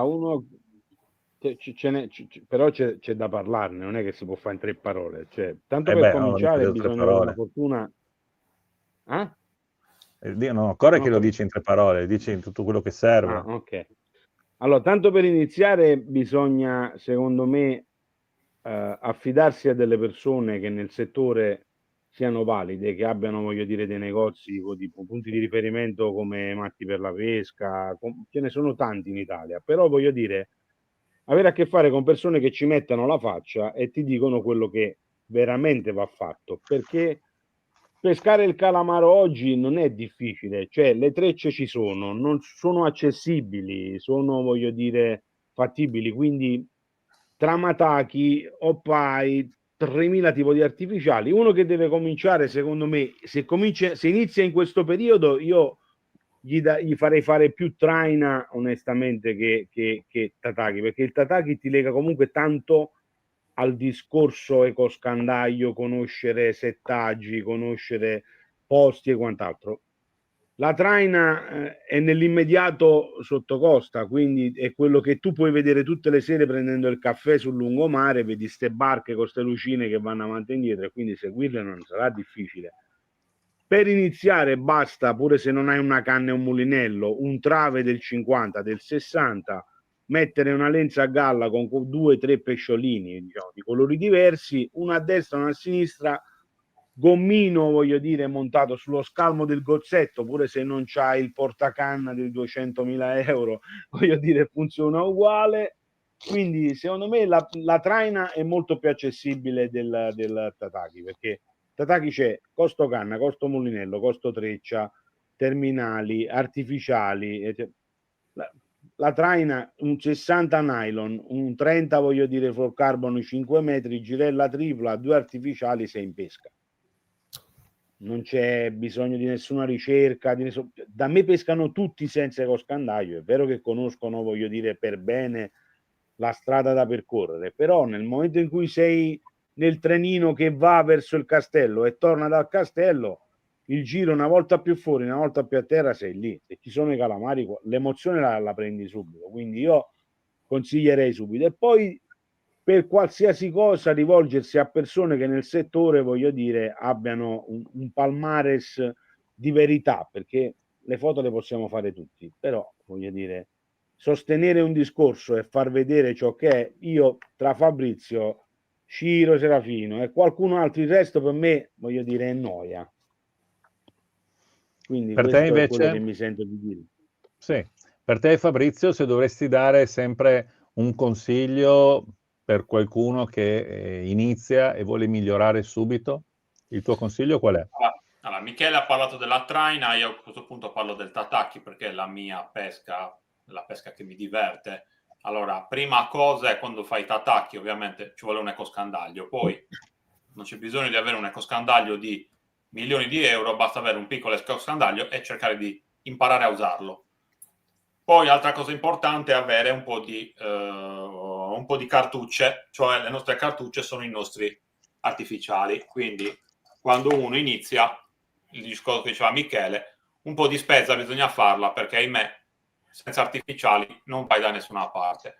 Quello che posso dire spesso e volentieri, quello che succede da me, le persone vengono, si comprano una bella canna, un bel mulinello, si accorgono che iniziano a spendere tanto e poi vanno a risparmiare sui fili, sui fluorocarbon e sugli artificiali. Quando fate una spesa, fatela al contrario, comprate prima gli artificiali, che sono in assoluto la prima cosa per prendere i calamari, poi vi comprate il fluorocarbon, vi comprate le trecce e con i soldi che vi rimangono vi comprate una canna e un mulinello, perché per assurdo in questa pesca probabilmente è meno importante una canna e un mulinello rispetto a tutto quello che c'è prima, quindi artificiali e strumento. E poi ahimè bisogna andare, io vi posso raccontare quello che volete, Nicola, Michele, la verità è che ognuno di voi deve andare a mare e fare la propria esperienza. Noi vi possiamo aiutare, vi possiamo indirizzare direttamente sulla strada giusta, però la verità è che poi chi prende i calamari sono le persone che vanno a mare, ascoltano, si impegnano e si creano una loro esperienza. Questo è in linea di massima. Per te Nicola? Per me, vabbè, io amo il tataki, quindi per me è la mia pesca principe, diciamo. No, ma dico un consiglio per chi inizia. Ti dico come ho iniziato io, così magari è un buon consiglio per tutti. Io avevo una piccola barchetta e come prima spesa ho acquistato un Furuno, un 620 all'epoca. Esco a calamari, mi dicono guarda devi fare così, così, così, così, non sapevo nulla. Esco a calamari, sì, va bene, ho capito. Esco a calamari, vedevo tutti che prendevano calamari e io non ne prendevo. Poi a un certo punto ho chiesto informazioni e mi hanno detto: ma tu la retromarcia la fai? Io non facevo la retromarcia, io calavo in barca e andavo dritto, perché nessuno mi aveva mai detto che dovevo fare la retromarcia per tornare nel punto. È stata una cosa bellissima. Poi non ho fatto un calamaro, la volta successiva ho iniziato a fare le retromarce, ho fatto il mio primo calamaro e da lì poi mi sono innamorato e piano piano ho affinato la L'hai tecnica, sposato? sì, target e tutto quanto. Però secondo me per iniziare ci vuole un buono strumento, una persona come può essere Fabrizio che ti vende lo strumento e magari riesce anche a seguirti per i vari settaggi, magari a spiegarti anche come si vedono le marcature e poi da lì... Guarda, c'è il guru, da questa parte c'è il guru dei settaggi. Chiedete a lui. Sì, no, cioè la verità, se uno prende magari uno strumento for uno, ha con chi parlare per aiutarlo anche a vedere i target, le impostazioni, queste cose qua. E poi da lì si compra la canna, ti attacchi, gli opai, eccetera, eccetera, insomma. Però è molto importante saper conoscere le marcature. I numeri veri si fanno conoscendo bene il target, non calando nel nulla o pensando che sono calamari, ma in realtà non sono. Ci si può aiutare con una cam all'inizio, a vedere la marcatura, se ne siamo sicuri, si cala una cam, si guarda sotto e si impara piano piano, perché nessuno è nato imparato, quindi bisogna uscire in mare e dare un po' di sacrificio per avere una buona risposta. Questo è il mio pensiero. Assolutamente. Bene. Invece tu, Davide, scusami Davide, visto che voglio dire, stasera stai facendo solo, capito, la bellend della situazione, ci fai vedere gli unguenti e non ce li fai sentire i profumi, allora la domanda è, la faccio io a te una domanda. Tu invece cosa pensi bisogna fare, voglio dire, senza nominare l'innominabile, cosa bisogna fare invece per i primi che vanno alla ricerca del calamaro, ecco? Illuminaci. Allora, prima di tutto bisogna distinguere se sono persone che già andavano... no, perché adesso mi prendo il mio tempo. Ragazzi, è inutile che fai così. Cazzarola, avete parlato tutta la sera, un'ora e mezza, una volta che ho una domanda mi dice veloce, veloce, veloce. Michele! Hai ragione. Hai ragione. Cioè, cattivissimo, bro.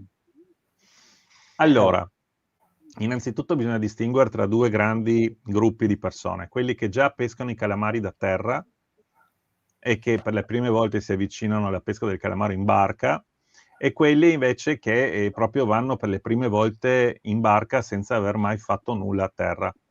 Sono due approcci secondo me diversi, perché chi ha già provato a pescare il calamaro da terra, colleghi, sa un po' cosa gli aspetta. Chi invece non ha proprio mai pescato un calamaro e c'ha una barchetta, un gommone, un kayak, un piccolo kayak, anzi ragazzi, vi dico una cosa, nel futuro cominceremo a trovare tanti kayak in giro perché le barche costano tanto, manutenzione delle barche veramente carissima, il posto per tenere la barca in mare carissimo. E invece il kayak può essere veramente una soluzione economica, trasportabile, non devi avere un posto barca, te lo carichi sul tetto della macchina. Io adesso ho questo che mi è stato dato da Big Mama, lo sto attrezzando, l'ho già caricato qualche volta in macchina su e giù per fare dei test, delle prove, eccetera. È una figata spaziale. Non vedo l'ora, adesso a brevissimo andrò a pescare i primi calamari anche col kayak. Boh, detto questo, allora, per quelli che iniziano da terra, andare in barca a pescare i primi calamari, io non partirei con la traina, perché la traina già presuppone un po' di cose che non sono semplicissime.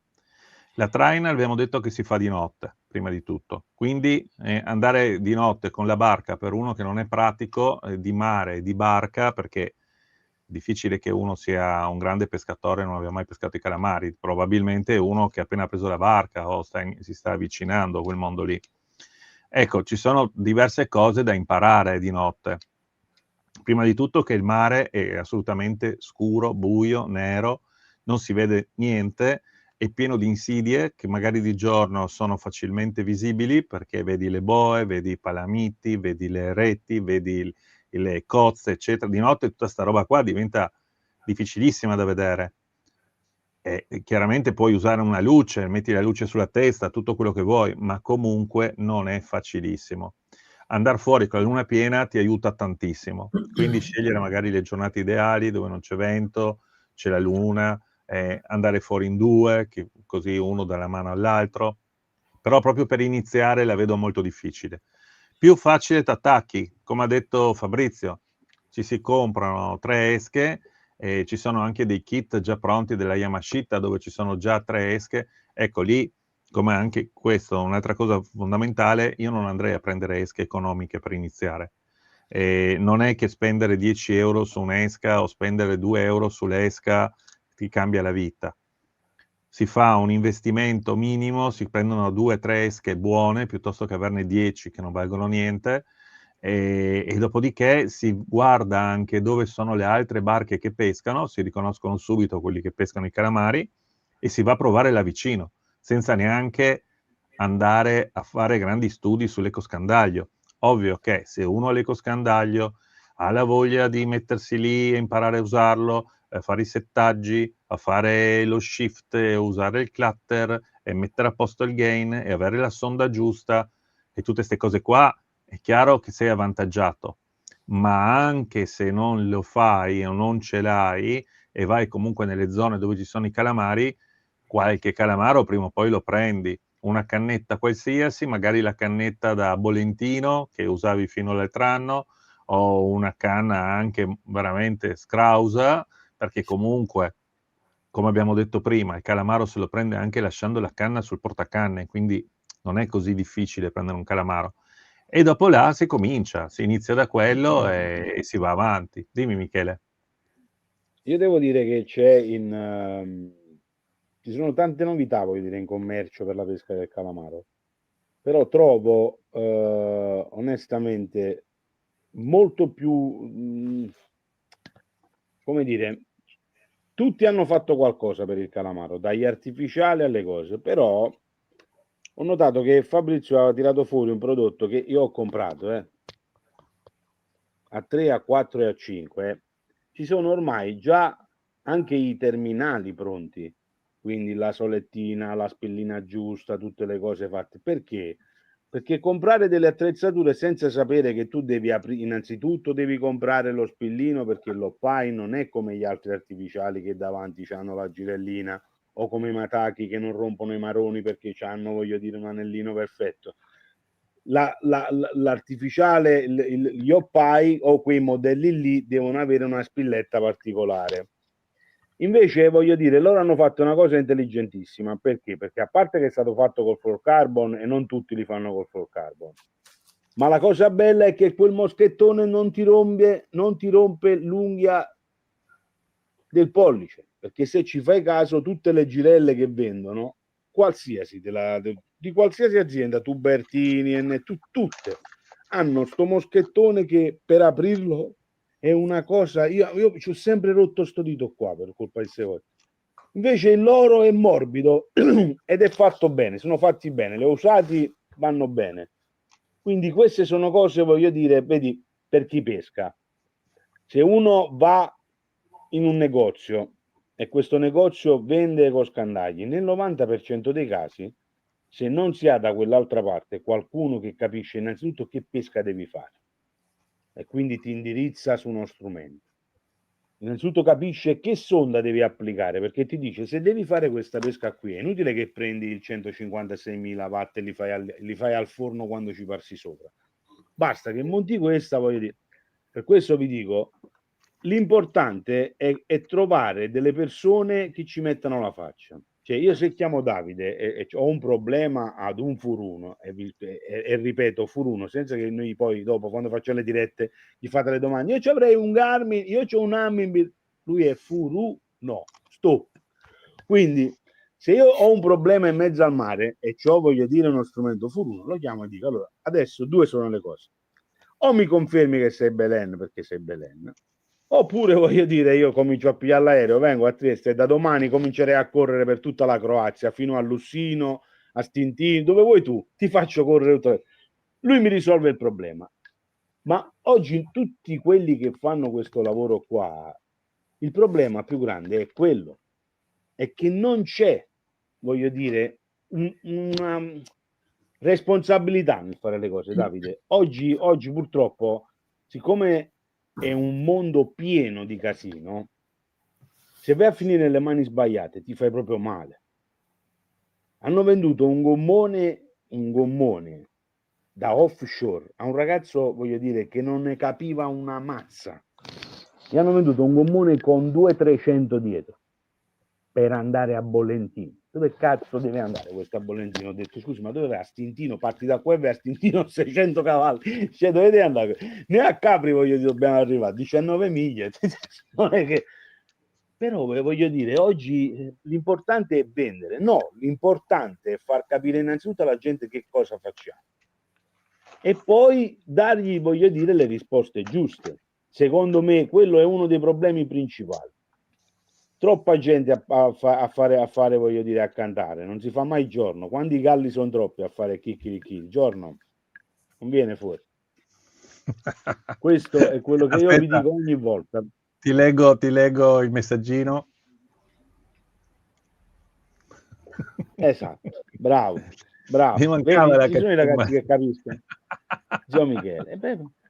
Ragazzi, io prima di essere Zio Michele, voglio dire, sono stato uno che come voi era dall'altra parte del bancone. Ne ho viste di cotte, di crude, di scrude, anche insipide. Per Bene, questo ragazzi, vi dico, fate attenzione. Per chi è rimasto fino adesso, volevo ricordare che sul canale ho caricato un bellissimo video su come si installano le sonde, la P66, la TM150 e anche il SideScan di Furuno. Quindi se avete Però voglia... Fai attenzione che c'è qualcuno che ti ha detto che l'hai montata storta, è il primo commento. E poi vorrei capire, cioè tu dalla tele, capito? Questo da un'immagine di una fotografia di Davide con un selfie dice tu te lo diranno sicuramente, l'hai montata storta, ma io ti manderei proprio cioè sono proprio quelli che hanno il mal di testa pure se non hanno le pillole, capi come funziona? Cioè, no, ma allora posso dirti la verità, ma no, sta attento. Dimmi. Sarà che io sono anche un ottimista, ma in realtà è vero. Dalla foto sembra storta, è un problema proprio di grandangolo. Io ho fatto il selfie non col telefonino, E tu gli hai spiegato. Ho fatto il selfie con la Osmo, insomma, è una telecamera che ha un obiettivo tipo fisheye e tende a falsare, cioè tu vedi le cose che fanno così quando fai l'immagine, il fermo immagine. Anche durante il video, in certe inquadrature, le sonde sembrano montate sbagliate. Dopo su altre inquadrature si vedono le sonde che sono montate giuste. Il problema è proprio del grandangolo. Quando tu punti il grandangolo, lui le cose parallele te le apre così, come adesso io le mani, no? Cioè, se le tengo qua le vedi dritte, più mi avvicino, più si allargano. E allora sì, Davide, però io penso sempre, io penso una cosa, Davide, scusami. Allora, siccome io ti conosco e come ti conosco io, voglio dire da tanto, penso che ti conosca mezzo mondo per quanto riguarda le cose andate. Tu anche a un demente come me sei stato capace di farmi montare la sonda dritta. Allora la domanda è, cioè, ma uno può essere così stronzo da pubblicizzare la cosa che sta facendo mettendo la foto? Cioè deve essere proprio demente. E siccome tu c'hai una mente, voglio dire, che va al di là, solo pensarlo ti fa capire quanto sei deficiente, capito? Cioè pensarlo, che tu abbia potuto fare una cosa, cioè, deve essere proprio scemo serio, capito? Non è uno scemo seriale, è proprio deficiente. Cioè, per me è inconcepibile, è come se uno vede Fabrizio, come se uno vede Fabrizio andare a Calamari, dice, lo vede che sta montando, io dico, ma non è che hai montato la cotta a conto, no, tu lo fa tutti i giorni, ma ti voglio bene, cioè, è come dire a Nicola non sai fare il Davidone per il Matati. Dici, no, che l'ho inventato io, che cazzo vale? Cioè, signori, eccolo qui a Cagliari sono le 4 del mattino, non so il vostro fuso orario, ma è ora di andare a dormire. Sì, perché lui si alza presto domani mattina, deve andare a pesca, ragazzi, va a Calamari all'alba. No. Ma beato te. Domani al lavoro. Beato te. Va bene, comunque, sabato... ragazzi. Allora, prossima settimana ci vediamo di nuovo. Facciamo sempre queste giornatine il giovedì, però la prossima settimana vorrei fare un qualcosa magari sulle orate. Vi sta bene? Sì, Lo sì. facciamo, scusami, io giovedì prossimo per lavoro sono una settimana in Toscana, quindi non riesco da lì a fare cose strane, anche perché devo andare tutte le sere a mare e devo stare tutti i giorni a lavorare, quindi non voglio farvi nessuna sola. Per me, quando rientro da lì non c'è problema, e se lo vuoi fare sull'orate possiamo fare quello che vuoi tu. Va bene, Per me dai, non ci c'è organizziamo problema. allora. Allora Tanto ci facciamo sentiamo. giovedì prossimo, ne facciamo uno diverso e l'altro giovedì facciamo le orate. Così c'è anche Perfetto. Ok. Benissimo. E sabato venitemi a trovare. Va bene, perfetto. Ti aspetto. Ragazzi, grazie a tutti e ci Ciao, vediamo alla ciao, prossima. ciao. Nico, vai a Buonanotte. dormire, Ciao, che anche ciao. da te sono le 5:30. Esatto. Ciao ragazzi. Ciao. Ciao.